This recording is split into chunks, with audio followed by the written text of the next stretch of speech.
महासागर न्यूज।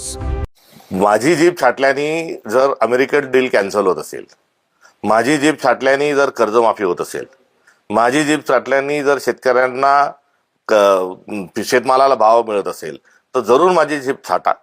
मात्र माझी जीभ छाटण्याचं कारण हे शिवाजी महाराजांचं दाखवलं जातंय ते खरं नाही।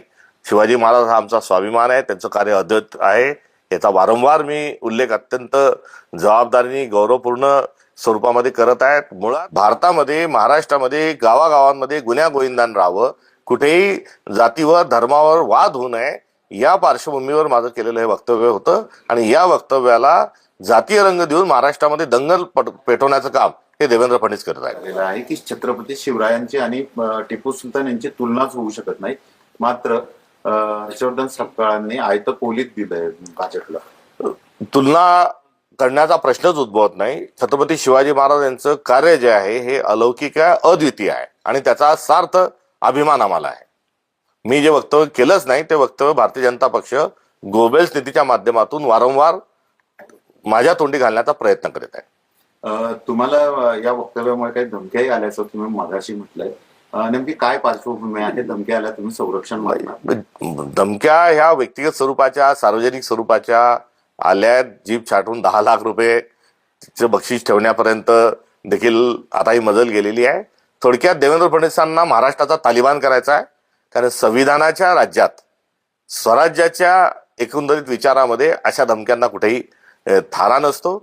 माझ्यावर भारतीय दंड संहितेनुसार जी कारवाई होऊ शकत असेल ती जरूर करा, याबद्दलही काही माझं दुमत असण्याचं काही कारण नाही। त्यामुळे धमक्या या इथं राहतात। महाराष्ट्राचं तालिबान देवेंद्र फडणवीसांना करायचंय आणि कुठे याच्या पलीकडेही बऱ्याचशा धमक्या येतात आहे, त्या काही आज सांगणं हे उचित होणार नाही। धमकीच्या अनुषंगाने काही कुटुंब पातळीवर देखील धमक्या झाल्या असं तुम्ही मगाशी बोलले होते, नेमकं काय?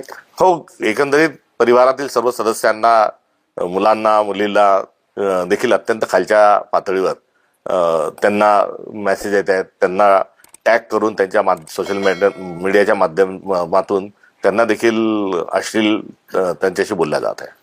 10 लाखाचं बक्षीस जाहीर केलंय भाजपा तुमची जीभ छाटणार असलं। माझी जीभ छाटल्याने जर अमेरिकन डील कॅन्सल होत असेल, माझी जीभ छाटल्याने जर कर्जमाफी होत असेल, माझी जीभ छाटल्याने जर शेतकऱ्यांना शेतमालाला भाव मिळत असेल, तर जरूर माझी जीभ छाटा। मात्र माझी जीभ छाटण्याचं कारण हे शिवाजी महाराजांचं दाखवलं जातंय ते खरं नाही। शिवाजी महाराज हा आमचा स्वाभिमान आहे, त्यांचं कार्य अद्भुत आहे, याचा वारंवार मी उल्लेख अत्यंत जबाबदारीने गौरवपूर्ण स्वरूपामध्ये करत आहेत। मुळात मी देवेंद्र फडणवीसांच्या, भाजपच्या आणि मुठभर जे पुंजीवादी आहेत या लोकांच्या विरोधात मी वारंवार बोलतो, म्हणून गप्प बसवण्याचा प्रयत्न आहे। म्हणून माझी जीभ छाटा अशी त्यामागचा त्यांचा जर आशय असेल तर मी तुम्हाला जे करायचं ते करा, मात्र मी हिंदवी स्वराज्याचा पाईक आहे आणि भारताच्या संविधान निर्मिती करता मी झटत राहणार आहे। तोड मरोडून जे दाखवल्या जात आहेत ते भारतीय जनता पक्षाने हे धंदे बंद करावेत। मला विचारला गेलेला प्रश्न, यामध्ये मी शिवाजी महाराजांचं अद्वितीय, त्यांचा पराक्रम, त्यांचं शौर्य मी त्या ठिकाणी अधोरेखित करत असताना उलट त्यांच्यापासून टिपू सुलतान यांनी प्रेरणा घेतली हे सांगितलं। आणि शासकीय कार्यालयामध्ये सोबत फोटो लागण्याच्या अनुषंगानं आपण फोटो लावण्याच्या अनुषंगानं मी केलेलं ते विधान होतं। हे विधान कुठेही कोणाशी काहीही कुठेही तुलना करणारं असू शकत नाही। हे आपापल्या ठिकाणी आपापल्या कार्यकाळामधले सगळे जे महामानव आहेत यांच्या